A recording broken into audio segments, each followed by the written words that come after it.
You got the city view, my brother smirked. I got the legacy, I whispered. She called me a burden, before slamming the door. A broken house, a rusted key, and silence louder than screams. But then I opened the wall, and found what he left for me. A hidden library. A steel safe. My name, written in ink. And with one letter. I remembered who I really was. My name's Elias Hallbrook, and the day they read my grandfather's will was the day something in me quietly cracked. I stepped into that chilly, echo-filled conference room, more tense than I'd ever admit out loud. Damon, my older brother, was already there, dressed like a magazine spread, legs casually crossed, wearing that usual smirk that said the world belonged to him. We used to be close once, at least. I thought we were back when backyard forts and wild dreams made us equals. But at some point, he figured out how to climb higher by using me as a foothold, while I was still holding out hope that brothers lifted each other.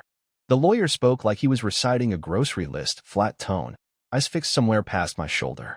Damon's inheritance was no surprise. A polished, 3-room apartment downtown, brand new everything, with views people dreamed about. Worth more than I'd probably earn in 10 years. I wanted to feel happy for him, but all I could manage was staring at the table's glossy surface, my face heating with shame. I had always come in second, even to the man who once taught me my first letters. When the lawyer finally turned to me, he coughed, adjusted his glasses, and read the line that would shove me out of one life and into another. Elias Hallbrook, the property at 18 Lesniak Street, Sonico. He might as well have handed me a shovel and pointed to a hole. I saw Damon's grin twitch at the corner, that smug little look he always wore when he beat me at chess, like he was doing me a favor. Sonico. I didn't even know if it was a town or a typo. Sounded made up, like a place you tell kids scary stories about. Probably nothing but broken roads and old memories. The lawyer passed me an envelope with a single key inside like it was a notice of exile. I curled my fingers around it. The brass cut into my palm like it had something to prove. I glanced around the room. No one looked back. When it ended, Damon strolled over, clapped my shoulder with a grin that didn't quite reach his eyes. Tough break, little brother, he said, dripping false sympathy. Guess Grandpa wanted you to learn what work really means. He leaned in closer, his breath sharp with mint and arrogance. Maybe now you'll finally grow up. Renee waited outside, arms folded like she was bracing for impact, mouth drawn tight in a way I'd seen too many times. She was beautiful, sure, but in the way marble is beautiful. Cold. Untouchable. The moment the lawyer's door clicked shut, she turned on me. A house in some dead-end village, she snapped, fire in her eyes. What are you going to do with that, Elias? Start farming. I tried to speak, but nothing came out. The key in my pocket might as well have been a stone, heavy and unmoving. I tried to picture the place. Dust-covered floors, broken windows, maybe a family of spiders ruling the corners. Meanwhile, Damon would be walking into a place with city views and brand new everything. My chest ached. Renee stared at me with that sharp whisper of a voice. You're a loser. You've always been a loser. Her words hit harder than I expected, not loud, but deep, like a nail finding wood. They didn't just hurt. They stayed. She turned away like I was already gone. Just go. I don't want to see you tonight. It wasn't even sunset yet, but it felt like the sky had dropped a few inches. I drifted toward the street, my thoughts spinning out like loose thread. Every step pulled me further from who I thought I was, the man I tried to be. I thought of all the nights I worked late, scraping together something better for Renee. But truth was, it had never been enough. I had never been enough. The door slammed behind me, that dull, final thud. It landed harder than I expected. I stood on the sidewalk, cold breath curling in the air like questions with no answers. The city kept going, horns blaring, people laughing, signs buzzing in neon. But I felt separated from it all, like there was a sheet of glass between me and the rest of the world. The key in my pocket pulsed like a quiet voice, whispering something I didn't yet understand. I realized, right then, that the life I'd built had already slipped through my hands. Renee's voice lingered in my ears, every word like a small knife. Damon's grin was burned into my memory like a bruise you stop noticing after a while. I was alone, stripped down, raw, unshielded. No titles. No roles to lean on. No one to explain myself to. And maybe that's why I didn't go back. Didn't argue. Didn't beg. I just turned toward the night and started walking. The key felt like a question I wasn't ready to answer. Who was I, now? Without Damon. Without Renee. Without the life I'd spent years building like scaffolding around a hollow center. I didn't know. I just knew the silence felt honest for once. So I packed a bag, not much to it, and left. The bus station reeked of old coffee and cold concrete. Announcements came and went with no real urgency. My duffel bag felt too light. Like even gravity had stopped believing in my direction. The driver didn't even blink at my ticket. I collapsed into a worn vinyl seat, the kind that remembers every passenger. Outside the window, the skyline slipped away, like a dream vanishing at sunrise. Renee's voice looped again in my head. You're dragging me down. Damon's building empires, and you're still reading fairy tales. The way she'd said stories like it was a curse, like loving books made me soft. But those nights under the dim desk lamp, reading until my eyes burned, that's when I felt most alive. Maybe that was my mistake. I lived too long inside other people's words, other people's expectations. The bus rumbled through a countryside frozen in time. Flat land stretched endlessly. Weather-beaten houses sagged into the earth, flaking like old wounds. Rusted farm machines sat like forgotten toys. Billboards offered cheap beer or promised escape. I wondered how many had run from Sonico.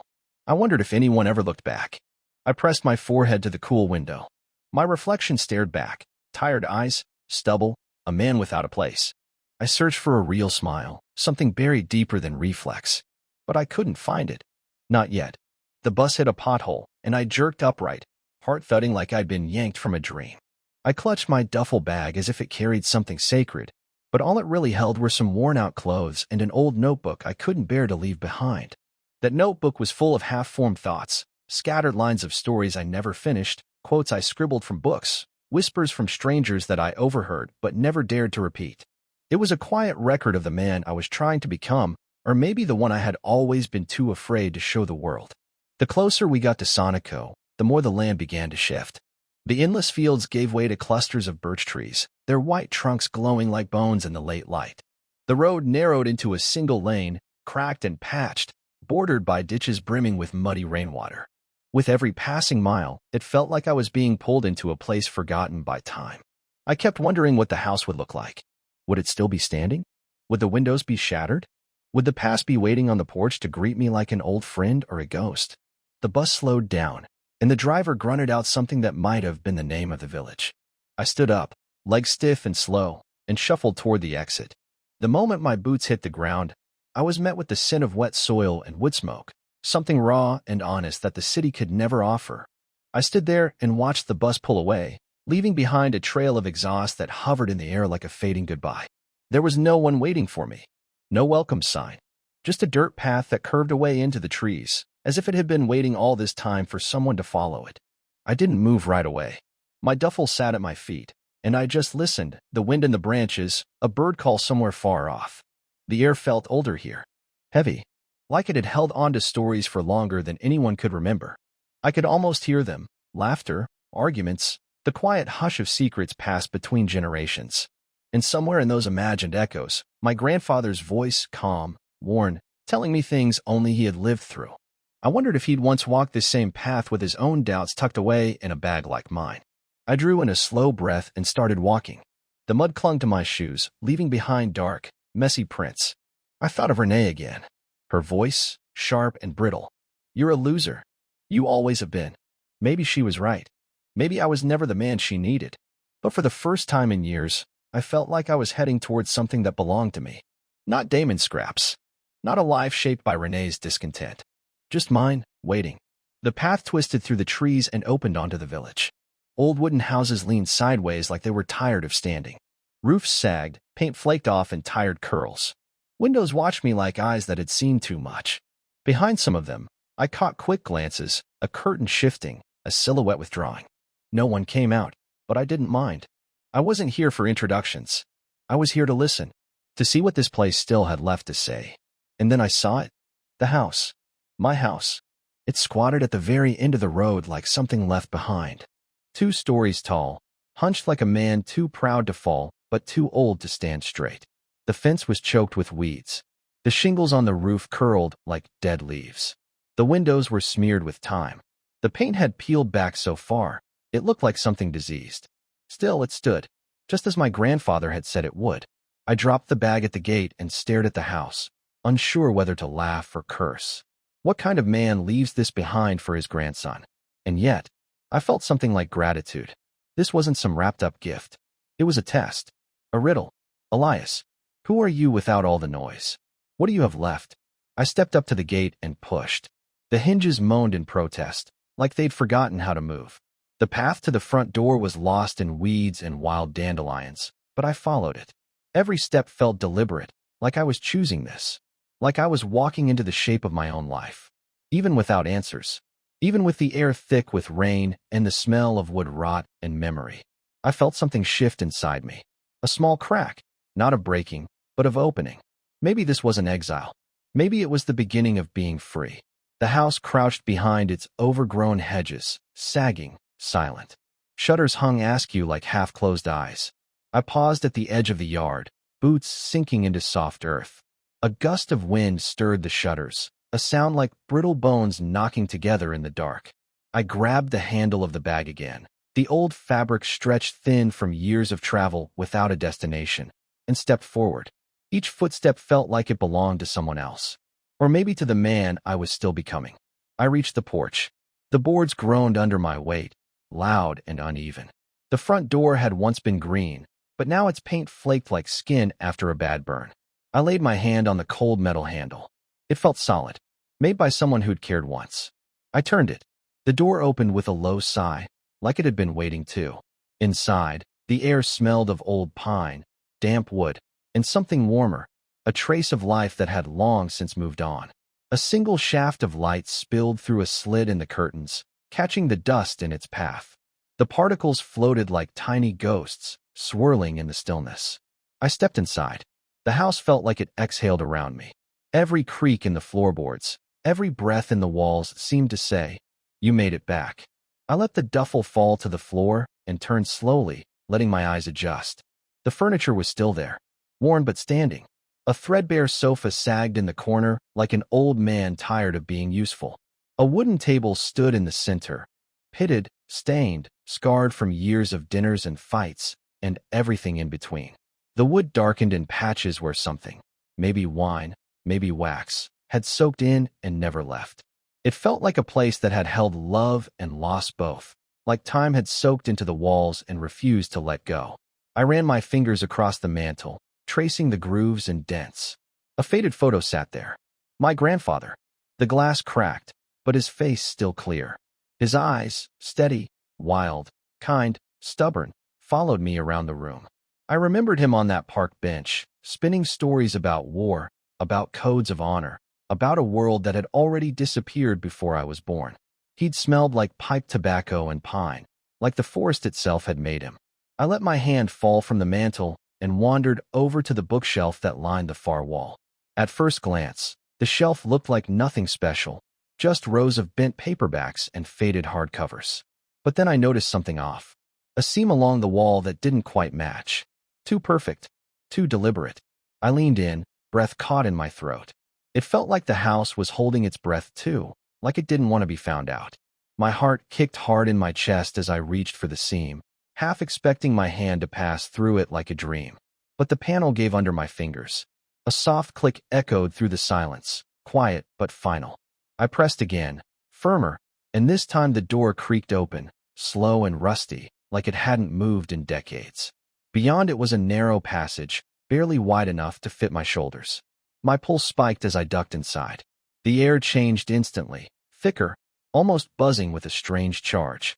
It smelled like old parchment and leather, like the breath of time itself. I reached up and flicked on a lone bulb overhead. It blinked to life, casting a dim amber glow that pushed back the darkness just enough. Then I saw them. Books. Not a few. Not some dusty shelf forgotten in a corner.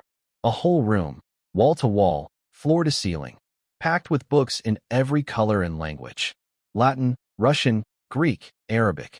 Some bound in cracked leather, others gleaming with gold titles that caught the light and held it. He'd built this. My grandfather. Hidden it like a sacred vault. Preserved it like treasure. I reached out, ran my fingertips along the spines like I was brushing dust off memories. Titles leapt out at me. Empires long fallen, philosophies I'd once scribbled into my school notebooks, poems I'd underlined as a teenager, believing I understood them. In that room, something inside me stirred. Something I hadn't felt in years. Maybe pride. maybe belonging, maybe the feeling that I still mattered. In the corner, behind a curling map of the Carpathians, I saw something that made my breath catch. A steel safe.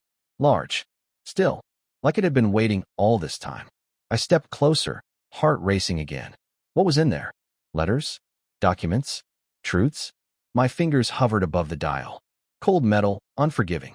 It stared back at me like a locked question. I thought of Damon's birthday. Renee's too. But would he really have chosen something so obvious? Or was the code something only I would understand? Some quiet detail only a grandson with a listening heart would know? I rested my forehead against the metal, feeling its chill seep into my skin. The house seemed to hold its breath with me. Watching. Waiting. I stepped back. The bulb overhead flickered once, then again, like it wasn't sure it should stay lit. The safe. The shelves. The words. They weren't just relics. They were his message to me. A quiet map drawn in ink and dust. He hadn't left me a crumbling house. He'd left me this. A space for questions. A legacy of wonder. A chance to rediscover who I'd been before the world told me who to be. I turned off the light and let the hidden door ease shut behind me. It clicked back into place with an almost satisfied sound. Sealed away again, waiting for someone else to ask. As I stepped back into the living room, the photo of my grandfather watched from the mantel, his eyes steady. "All right," I whispered. "I'm listening." What he left behind wasn't just a stash of books. It was a sanctuary, a secret kept in paper and wood. In that small room, he wasn't just a collector. He was a keeper of the past, a quiet guardian of everything that might have been forgotten. And stepping into it felt like walking into a church where the prayers were made of stories. The floor creaked beneath me, reluctant but yielding. The smell hit me again, worn leather, dried glue, paper growing old. My grandfather's scent. I could almost hear his voice, low and calm, reading to me when I was small. That voice taught me to believe in words, that they could carry you, protect you, teach you who you are. Now here I was, surrounded by his life's work. Towering shelves lined with languages I knew, and some I'd only ever seen in passing. Latin titles winked from the shadows. Russian texts stared at me with a kind of grave respect. Delicate Arabic scrolls rested in ornate boxes. I brushed my hand along them, feeling the years they held, like I was touching ghosts, his, and maybe even my own. And that ache came back, something deep and personal. I pictured Damon here. He'd laugh, shake his head. "Books," he'd say. "You can't sell memories. You can't live off ink."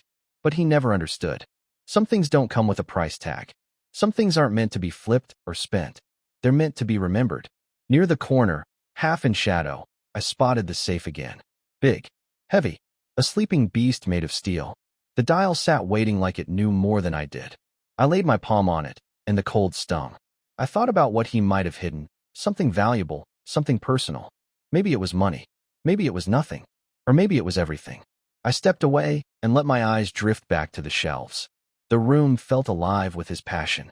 There were books on Slavic myths, deep philosophical works, even a set of red-bound love letters with a golden clasp. A secret, waiting to be read. I reached out and pulled one book at random. The title stamped in fading ink, The History of the Holbrook Family. My name. My blood. I sat on the cold floor and opened it. The pages made a soft sound as they turned. Not a whisper, but a breath. There were photographs tucked between chapters. My grandfather in uniform, next to a tank. My great-grandmother in a headscarf, proud and worn.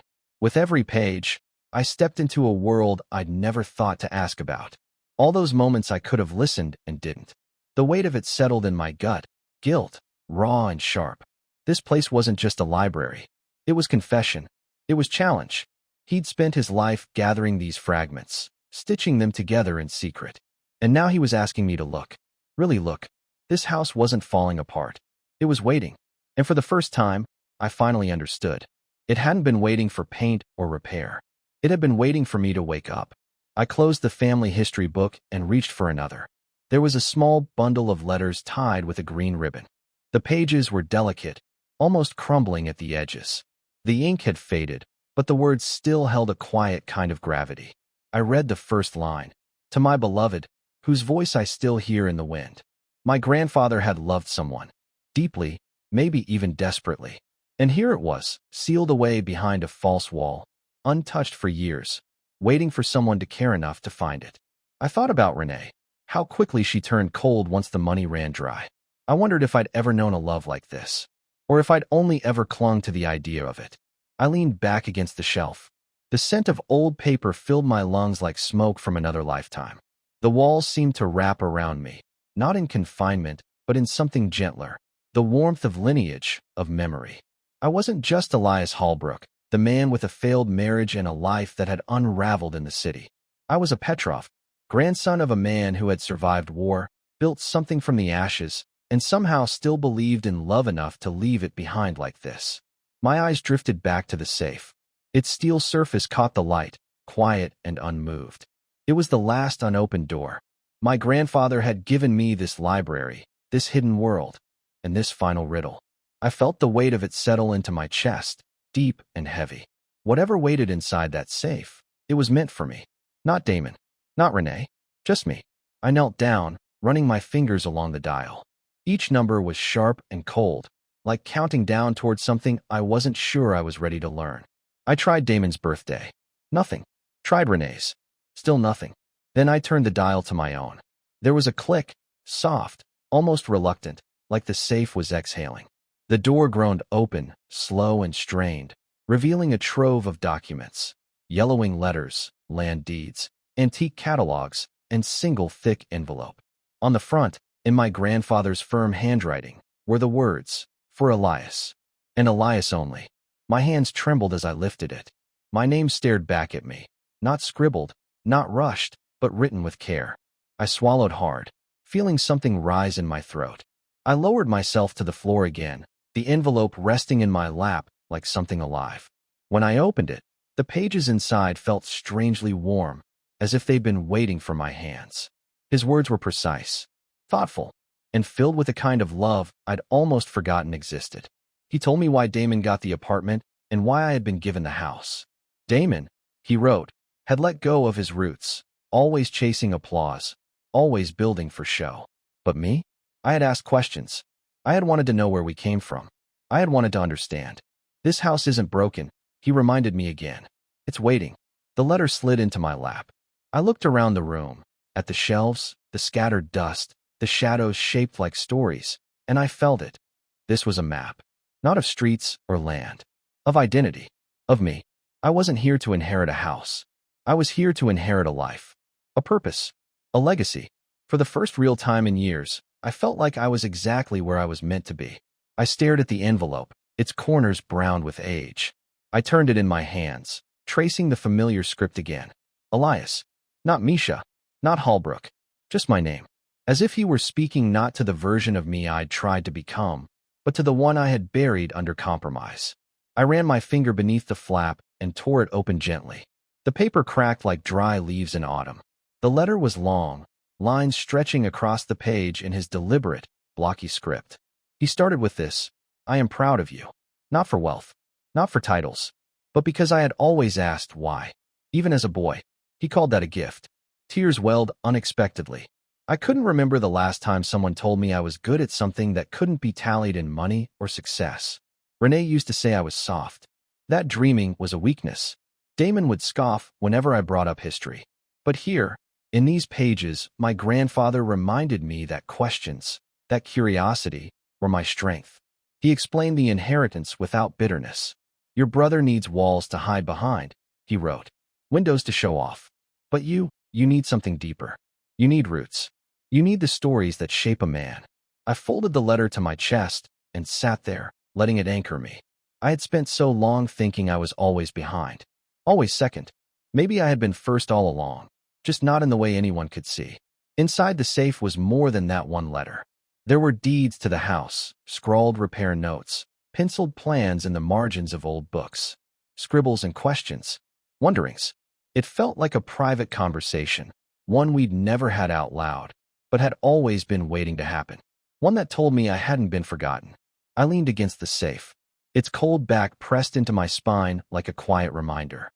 My grandfather's voice echoed again in my head. "This house isn't broken. It's waiting." Waiting for what? For me to come home. For me to decide who I really was, not through someone else's eyes, but through my own. A sudden noise made me jolt. A floorboard above creaked. I froze, heart pounding, ears straining. But nothing followed. The silence settled again, thick and steady. Maybe it was just the house shifting. Or maybe he was still here, somehow. I found comfort in the thought. I carefully packed the documents into the canvas bag I'd brought. I didn't know yet what I'd do with them, but I knew I couldn't leave them behind. They were part of me now. As I stepped out of the library, I paused at the threshold. One last look at the shelves, the dust, the quiet. It felt like a farewell and a promise. I shut the hidden door and heard the latch slide back into place, a quiet click that told me it would still be there when I was ready to return. I carried the bag upstairs and placed it on the kitchen table. The room was dim. A single window let in a line of tired light through the grime. I pulled out the letter again. Read it slower this time. Each word like a lifeline pulling me back from doubt. He had trusted me with this house, these walls, this past. Trusted me to carry it forward. I made myself a cup of tea. Bitter, weak, but real. I stared into the steam curling upward and wondered what came next. I could sell the place. Start over. Damon would probably love that swoop in, scoop it up cheap, add it to his empire like a trophy. But he hadn't been given this house. I had. That meant something. And I thought again of how the village had looked when I first arrived. The village had looked tired when I arrived. Slumped and weary, like an old man waiting for the end. But even then, there had been something else too, a spark, maybe. A whisper beneath the wind. The trees had rattled their bare limbs. Somewhere nearby, someone was burning wood. It wasn't much, but it was something. A sign that maybe not everything here had gone dark. That maybe these places, these broken homes and forgotten streets, were waiting for someone to care. I set my teacup down and unfolded the stack of old receipts. Most were curled and yellowed, scribbled with repairs half-finished, projects abandoned mid-thought. Pipes replaced but not sealed. A roof patched here and there. Work interrupted by illness, or politics, or simply bad luck. He tried. Even as the village faded, my grandfather had fought to keep this place alive. And I had let it slip away from memory. A pang of guilt rose in my chest. But guilt is a kind of attention. And now, I was paying it. I grabbed a pen and opened my notebook, the same one I'd brought from the city, the one full of half-told stories and names I'd never said aloud. This time, I started a new list. Roof, shutters, windows, paint, repairs, big and small. I had no idea how I'd pay for it all. But as I wrote, something settled inside me. For the first real time in years, I wasn't waiting for someone else to fix things. Not for Renee to forgive me. Not for Damon to show up and lend a hand. This was mine now. This was me, making my own future, with ink and paper. Outside, the wind picked up, dragging the bare branches across the windows. I imagined my grandfather sitting here once, just like I was now, pen in hand, head full of stubborn hope. Maybe he'd made his own lists. Maybe he believed in this house even when it creaked and cracked and sagged under the weight of years. Maybe that was the secret, to care enough to keep trying, even when the world forgets. I read his letter again, slow this time, letting each word carve its place inside me. Then I folded it carefully, slid it back into the envelope, and returned it to the safe. I turned the dial, listened to the click, a sound that felt like finality, like trust. His voice echoed in my head. This house isn't broken. It's waiting. And for once, I wasn't just listening. I was answering. Standing there in the quiet, I realized something. I wasn't just holding a letter.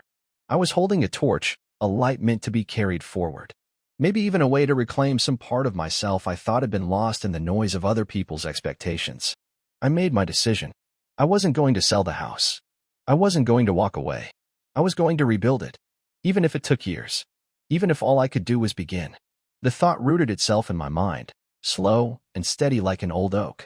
I'd spent too much of my life chasing approval from Damon, from Renee, from the man in the mirror. But not anymore. This time, I'd decide what mattered. The next morning, I made my way into the village square. Cold air bit at my cheeks, and the ground crunched beneath my boots. It looked just as worn as I remembered, faded storefronts, sagging shutters, smoke curling from just a few chimneys. Faces peeked from windows, cautious, unreadable. They watched me with quiet judgment.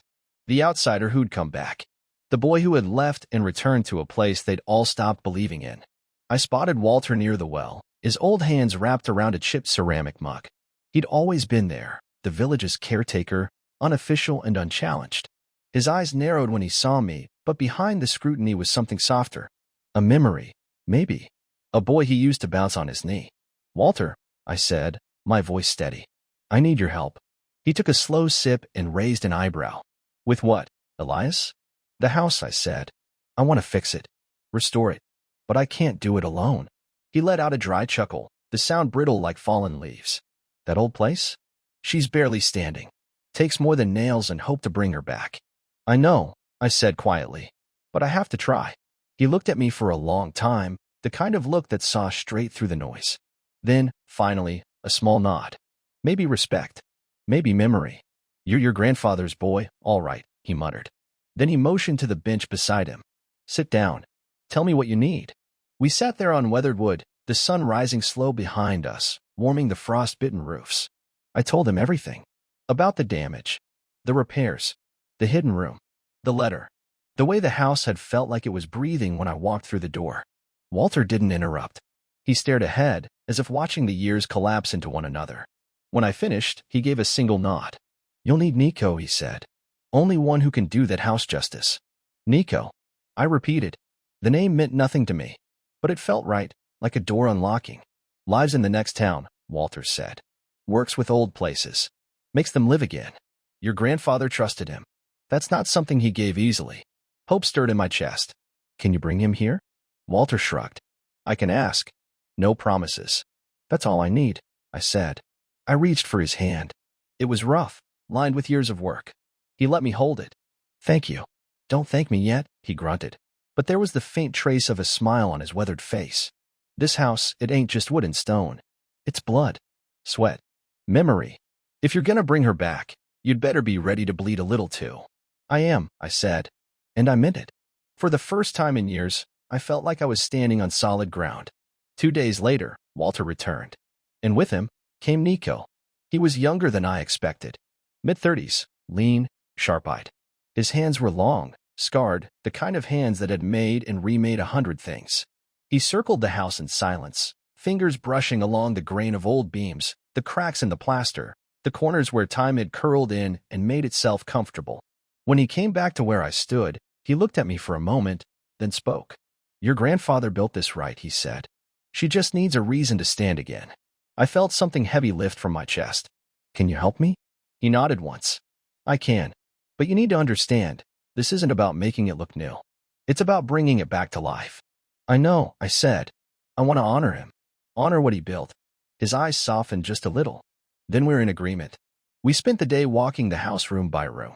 He pointed out the beams that would need bracing, the windows that could be salvaged, the floors that would need to be torn up and laid down fresh. He spoke of it all like the house was a living thing breathing through every board, whispering through every creak. And as he talked, something unfamiliar stirred inside me. Excitement. Every flaw wasn't just a problem. It was a story, a puzzle, a way forward. Every scar in the walls, every sagging floorboard, every broken shutter, they weren't signs of failure. They were signs of life. This house had endured too much to quit on it now. You could feel it, in the way the floor held your weight, and how the wind pressed against the windows but never broke them. We sat down and made lists, supplies, tools, timelines. It was overwhelming. The costs, the hours, the uncertainty. But it felt right, because I wasn't doing it alone anymore. I had Nico. I had Walter. And in a way, I still had my grandfather. He lingered in the scent of pine and old wood, in the worn grain of the staircase, in the hush between footsteps. That night, I sat near the fireplace, the safe beside me open like a wound still healing. The letter rested on my knee. The wind stirred the shutters, but the sound no longer felt eerie. It felt like the house was trying to speak again, clearing its throat after years of silence. I traced the paper with my fingertips, reading his words once more. This house isn't broken. It's waiting. I thought of Renee, the sharp snap of her voice, the door closing behind her like the end of a chapter. I thought of Damon, and the casual cruelty in his smile, the way I'd always been something behind him, beneath him.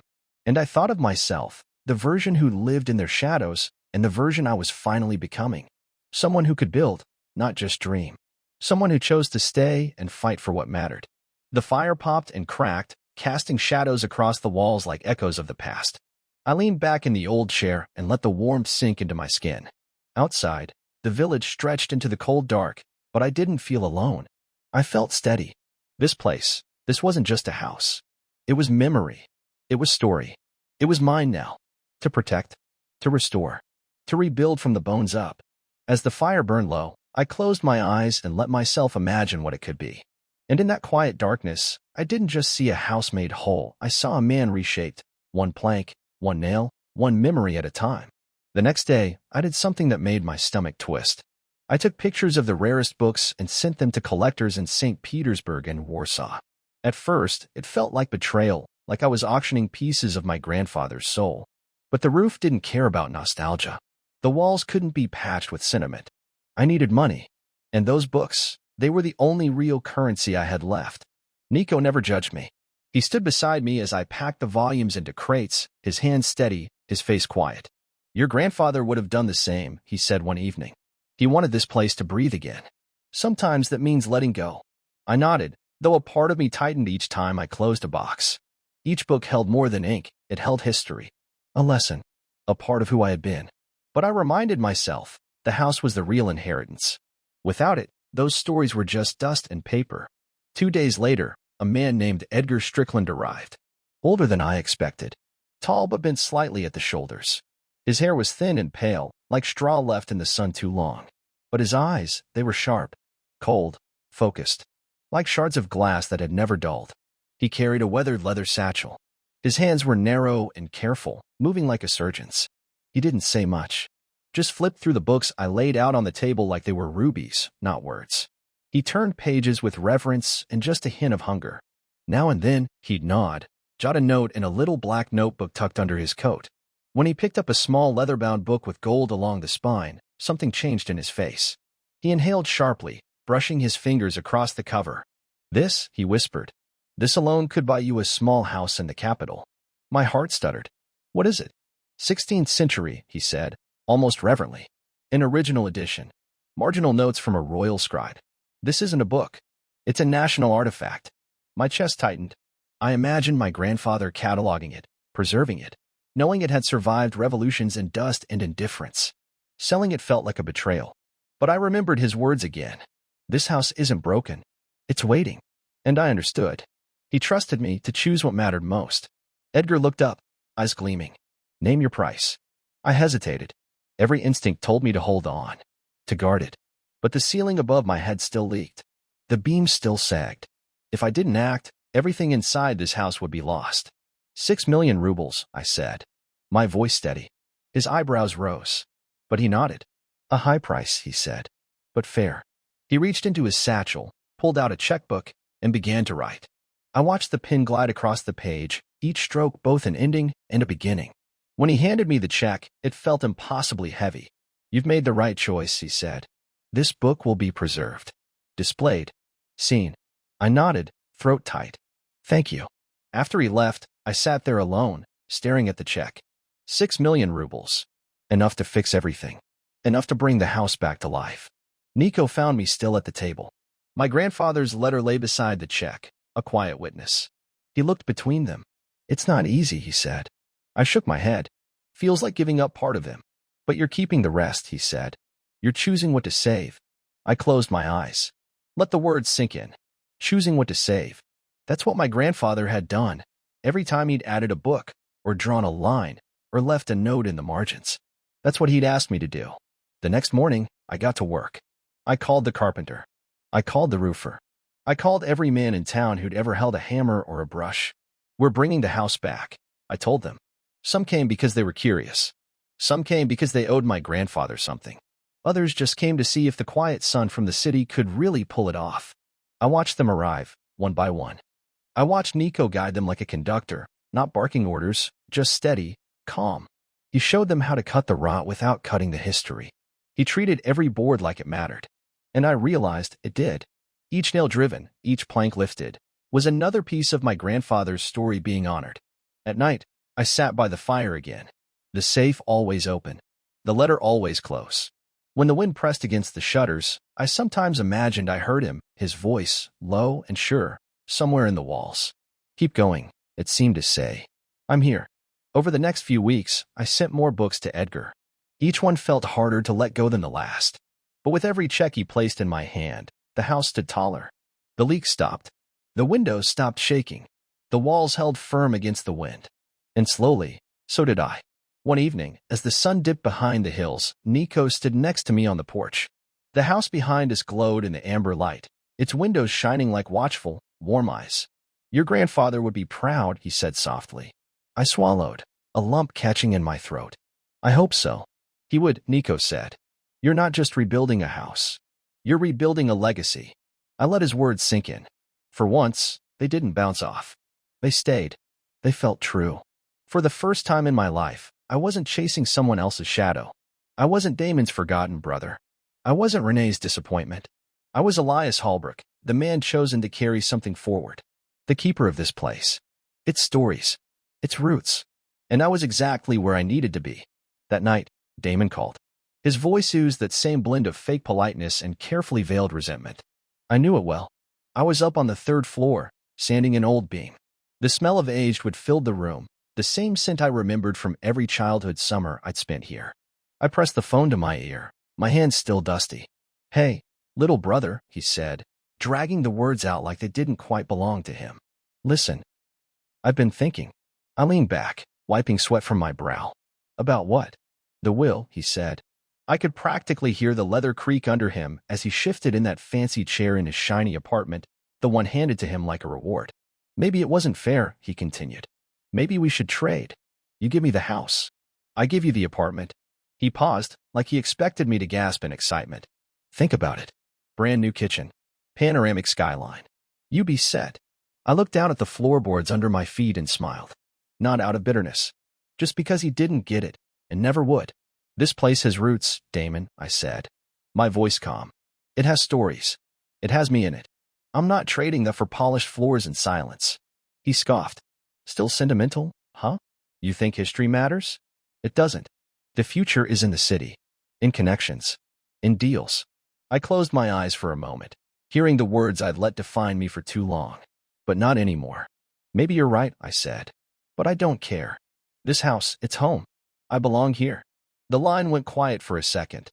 I thought maybe, just maybe, he'd say something honest. But then he laughed. Dry. Empty. "Suit yourself, little brother. Just don't come crying to me when the walls fall in." I hung up before he could finish. I stared at the phone in my hand and felt something I hadn't felt in years, peace. Damon couldn't touch me here. Renee's voice couldn't reach me. This house, this ground, this life, it was mine now. And it was enough. Later that evening, Nico found me sitting on the porch again. The sky was streaked with gold and crimson. The kind of sunset that makes you stop talking.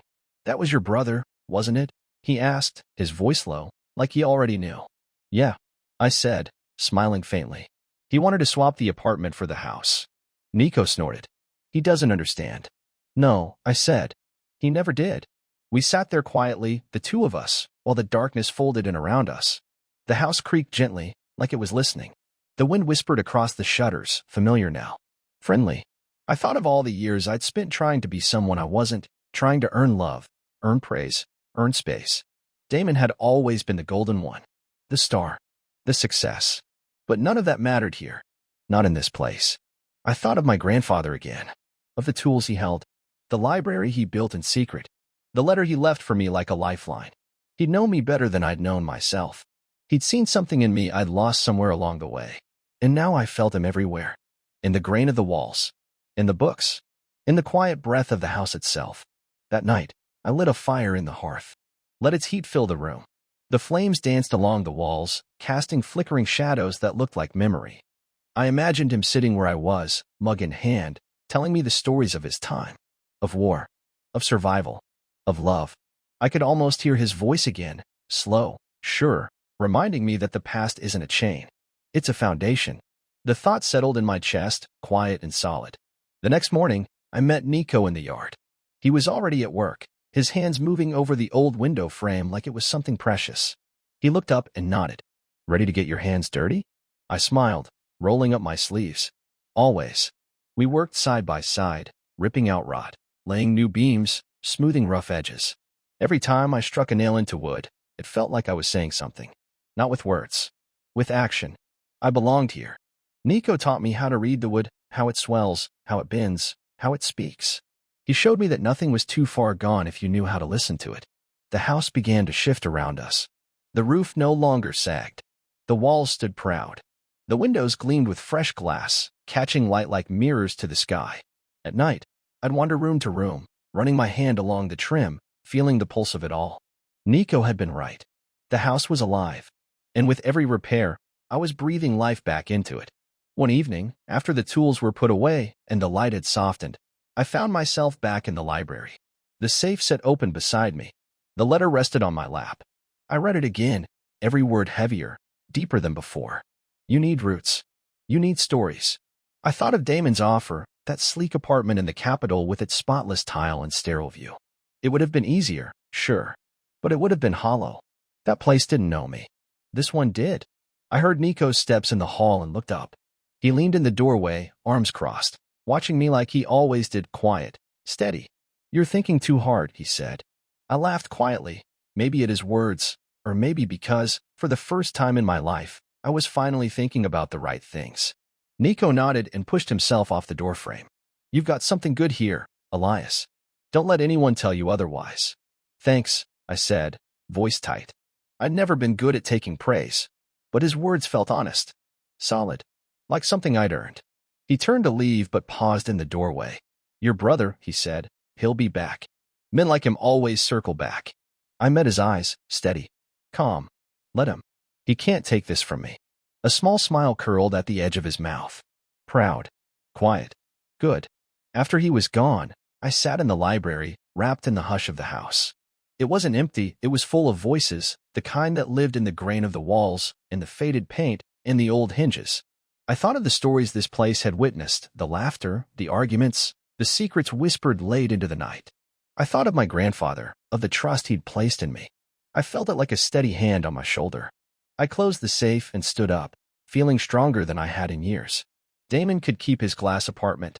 Renee could keep chasing a life that never quite wanted me in it. I had this home, this calling, and I was done apologizing for it. When I stepped outside, the stars shimmered overhead, cold and bright, like promises etched into the sky. The trees whispered in the wind, and for a moment, I thought I could hear the voices of those who came before me. I belonged here, and I knew it. Back inside the safe, tucked between old letters, I found a stack of photographs, quiet witnesses to a life I hadn't fully understood until now. I lifted each one gently. They felt like portals. There I was, a boy on my grandfather's knee, his eyes laughing, mine wide and curious. Another showed him standing tall on the front porch, hammer in hand, the house behind him still half-finished, a mirror of both of us. I spread them across the desk, that would warm beneath my fingers. I'd almost forgotten the way he smiled, the way he looked at the house like it was something alive. I saw a younger version of myself, nose buried in a book, lost in a world of stories. Renee had always called me too serious. Damon, a bore. But in those photos, I saw something else, a boy proud of his wonder. A boy who believed in stories and the spaces they built. That boy felt closer now than he had in a long, long time. Among the papers, I found original certificates for the books I'd sold. Proof of their worth. Stamps from royal collections. Notes scribbled in the margins. I had thought I was giving the past away, but now I understood. I was sharing it, carrying it into rooms it had never entered. My grandfather would have known that. Sometimes, saving something means setting it free. At the bottom of the safe, wrapped in oilcloth and tied with twine, I found a small box. My hands trembled as I unknotted the string. Inside was a ring. Simple. Gold. Worn smooth with time. And beneath it, a folded slip of paper. I unfolded it carefully, the paper thin and fragile. A letter. This was your father's, it began. The ink faded, but the lines still clear. He wore it through war and famine, through every night that felt too long. He believed it carried the strength of every Hallbrook before him. Now it's yours. Wear it when you need to remember who you are. I held the ring in my palm. It wasn't just metal. It was memory, a legacy passed hand to hand. I slid it onto my finger. It fit perfectly. And in that moment, I felt it, the quiet weight of generations resting on me, not as a burden, but as a bond. My father, his father, and now me. I packed the letters, the photos, and the ring back into the safe. As I shut it, the house creaked softly around me, not groaning, but sighing like it understood, like it approved. I wasn't running anymore. I wasn't pretending. I was exactly where I was supposed to be. Nico stepped into the library, finding me there with my hands resting on the safe. What did you find? He asked, his voice low, reverent. Proof, I said, that my grandfather didn't just leave me a house. He left me a legacy. Nico nodded, his eyes steady. Then let's make sure it stands. We worked through the night, filling cracks, oiling hinges, restoring what had been left too long in the dark. I followed his lead, learning the language of the house, how it sighed, how it settled, how the wind moved through it like a hymn. At dawn, I stood at the window. The sky was painted with soft streaks of rose and gold. I thought of Damon, always sharp, always pulling. I thought of Renee, her laughter brittle and distant. And I thought of myself, the man I had become, the one I was still becoming. A man who understood now. Roots matter. Stories matter. They're what hold the walls up. I opened the window and let the cold air roll in. Outside, the village stirred, roosters crowed, smoke curled from chimneys. Everything felt still and alive at once. Nico stepped beside me, arms folded, gaze on the horizon. You've changed, he said. I met his eyes, a soft smile playing at my lips. So has the house. He nodded slowly. That's how it works. When you restore something, you restore yourself too. I let his words settle in me like stone dropped into still water. This house, this village, this life. I was a part of it now, not just passing through, not pretending. I was a guardian, a caretaker, the man my grandfather had quietly believed I could become. That afternoon, I called the villagers together in the yard. Walter stood beside me, one hand gripping his cane like a staff, the other hanging at his side. Faces I'd only seen behind curtains now stood in front of me, wary, curious. I told them about the house, that it wasn't just mine, that it was part of them too. Every nail, every beam carried their laughter, their grief, their beginnings. I told them about the library, about the safe, about the books that had left and the ones that would stay. And I showed them the ring, a promise, not just to the past, but to the future. Some nodded, their eyes softening. Others looked away, unsure. But in that small crowd, I saw it, the faintest spark, a flicker of something coming back to life. Hope. Then Walter stepped forward. His voice was weathered, but strong. This house, he said, was always the heart of this village. Your grandfather knew that, Walter said. And now you do too. We stand with you, Elias. His words hit me like a blessing, soft, but undeniable. I felt tears rise behind my eyes, but I didn't let them fall. I just nodded, throat tight. Thank you, I managed. All of you. That night, I sat beside the fire. The ring on my finger caught the glow and reflected it in flickers across the walls. In my other hand, I held the key to the safe, its weight familiar now, comforting. The house hummed softly around me, alive with stories I hadn't yet uncovered. I thought of my grandfather's letter, of the faith he'd placed in me, of the child I'd once been, and the man I was still learning to be. Outside, the wind threaded through the trees, carrying old voices. I listened, my heart open, my mind clear. I wasn't afraid anymore. I wasn't lost. I was Elias Hallbrook, reader, restorer, keeper of memory. And I was exactly where I was meant to be. The moment I knew I'd truly made it came quietly, without fanfare. The sky had settled into the soft blue of Lena's favorite sweater, the kind that brought out the sparkle in her eyes. I sat on the porch swing, a warm breeze stirring the scent of honeysuckle from the neighbor's yard, and let the weight of the pasture rise and fall in my chest. Logan and April had tried to reduce me, twist my love into weakness, make me believe I was something less. And for a while, they nearly succeeded. Their words echoed in my mind like half apologies I didn't owe them. I believed I was a burden, that years of sacrifice somehow counted for nothing. But sitting there, sunlight on my face and coffee in hand, I knew the truth. I had never been a burden. I thought back to April's basement, the thin rug over cold concrete, the locked pantry, the silence. I still remember the ache in my legs from standing too long. The way she told me, flat and firm, you're not a guest. You're a burden. That word haunted me. It chased me through restless sleep. But now, I carried something stronger. Malcolm's binder full of evidence, of timelines, of names. Proof that I'd never deserved their cruelty. The courts had agreed. The banks had agreed. Even the stubborn bird that kept showing up on my welcome mat seemed to agree. Now, I carried that binder like a shield. A reminder that standing up for yourself means standing alone sometimes. But I also learned that being alone isn't the same as being lonely. I remembered Nadia, her boys, Gavin and Asher. The way they sat with me through the noise, when I didn't have the words to fight anymore. Nadia had looked at me with nothing but understanding when I told her everything. And when I signed over the deed to the duplex, I felt like I was planting something again, like Lena's garden, meant to outlive me. I'd left the courtrooms and the whispered accusations behind. Moved here, to this place, where the neighbors waved from their porches and the cashier at the market called me Mr. T like I was worth remembering.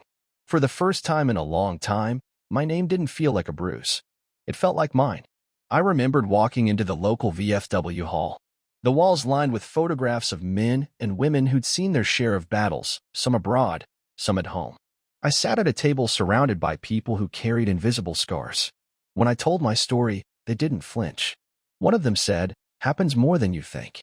Family can be the hardest enemy to fight." We laughed, not out of joy, but out of release. It felt like letting go of something heavy. Later, as the sun dipped and the sky turned the color of old photographs, I sat on my swing and let myself remember. Lynette's head on my shoulder. Sunday coffee. Her slippers by the door. I missed her every day. But I learned that missing someone didn't mean you stopped living. A knock on the fence broke my thoughts. I looked up and saw Evelyn from the shelter, with Buster, her mutt, trotting beside her. "Hey, Tom," she called. "Buster's been asking about you." I laughed. "He has, huh?" She grinned. "Dogs know kindness. He misses you." I stood, and Buster wagged his tail like I was the best thing he'd seen all day. He pressed his nose to my leg and looked up at me with that wordless kind of trust. "You want to take him for a walk?" Evelyn asked. "Yeah," I said. "I'd like that." We walked down the street, the sun painting gold across the pavement. Buster tugged at the leash, chasing every squirrel-shaped dream he could find. I laughed, a full, real laugh that came from somewhere deeper than my ribs. The kind that surprises you. At the end of the block, a little girl with a pink backpack was skipping rope in her driveway. She paused when she saw me, gave a small wave. I waved back. Her smile lit up the evening like a porch light. And just like that, something settled inside me, a quiet joy. The kind Lena used to speak about. The kind you didn't wait for. The kind you made. For too long, I thought joy was something given to you, something you had to be invited into. But now I knew better. Joy is something you build for yourself, even if it starts with a leash and a neighbor's wave. I thought of April, not with anger, but with quiet acceptance. I hoped she found peace. Maybe remembered the father who taught her to ride a bike, who stayed up late helping with science projects. I hoped she learned that love isn't a balance sheet. But whether she did or didn't, it wasn't mine to carry anymore. I wasn't the names they called me. I wasn't the padlocks or the whispered shame. I wasn't a burden. I was a husband, a father, a veteran, a man who'd fought his own war and won. Buster barked, snapping me from my thoughts. I knelt and scratched behind his ears, feeling the wiry fur under my fingers. "Come on, buddy," I said. "Let's go home." We walked back slowly. The porch swing waited for me like an old friend. And I knew I'd sit there that night, coffee in hand, the stars overhead. I'd talk to Lena, tell her I was okay, that I'd found peace. And I'd tell her, softly but clearly, I will never be a burden again. Not to anyone. Because I remembered who I was. And I wasn't about to forget it now.